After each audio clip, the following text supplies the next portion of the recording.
क्या सच में सईहान की मौत होने वाली है? गाजी यूसुफ अपनी जिंदगी का सबसे बड़ा गुनाह कबूल कर लेगा और इल्हाम के सामने ऐसा राज खुलेगा जिसे सुनकर हर कोई दंग रह जाएगा। लेकिन सबसे बड़ा सवाल यह है कि क्या सईहान बच पाएगा या इस बार कहानी हमेशा के लिए बदल जाएगी?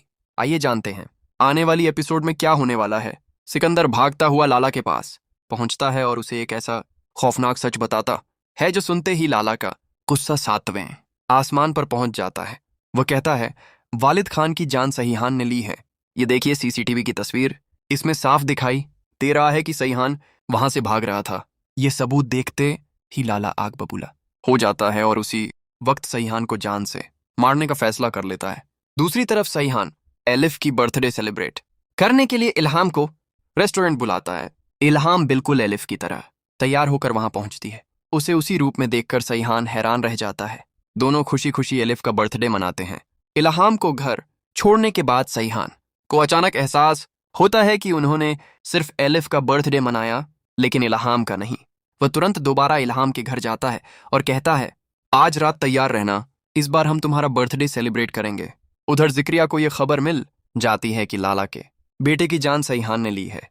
वह भागता हुआ गाजी यूसुफ के पास पहुंचता है और कहता है, बाबा, सईहान की जान बहुत बड़े खतरे में है। यह सुनते ही गाजी यूसुफ तुरंत सईहान को फोन करके गुस्से में घर बुला लेता है। जैसे ही सईहान घर पहुंचता है, गाजी यूसुफ उस पर बरस पड़ता है। तुम्हें क्या लगा था कि हमें कभी पता नहीं चलेगा? तुमने लाला के बेटे की जान ली है। यह खौफनाक इल्जाम सुनकर सईहान के होश उड़ जाते हैं। वह घबराकर कहता है, बाबा, मुझे इस बारे में बिल्कुल कुछ नहीं पता। रात को सईहान इल्हाम को लेकर एक शानदार रेस्टोरेंट पहुंचता है। दोनों साथ बैठकर खूबसूरत पल बिता रहे होते हैं। तभी लाला को खबर मिलती है कि सईहान वहीं मौजूद है। वह अपने गुंडों के साथ रेस्टोरेंट पहुंच जाता है। उसी वक्त सईहान इल्हाम का हाथ पकड़कर अपनी मोहब्बत का इजहार कर रहा होता है। इल्हाम, मैं तुमसे बेपनाह मोहब्बत करता हूं। तभी अचानक लाला बिना कुछ सोचे सीधे सईहान पर गोली चला देता है। गोली उसके सीने में लगती है और वह खून से लथपथ जमीन पर गिर पड़ता है। यह खौफनाक मंजर देखकर इल्हाम के होश उड़ जाते हैं। वह रोते चीखते हुए सईहान को तुरंत हॉस्पिटल लेकर भागती है। जब गाजी यूसुफ को पता चलता है कि लाला ने सईहान को गोली मार दी है, तो उसके पैरों तले जमीन खिसक जाती है। वह बदहवास होकर हॉस्पिटल पहुंचता है।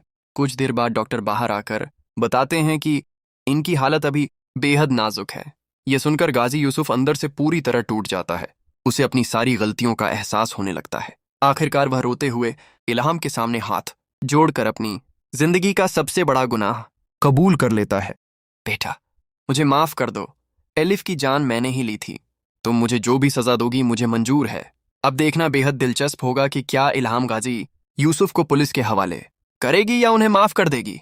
और सबसे बड़ा सवाल, क्या सईहान मौत को मात देकर वापस लौट पाएगा?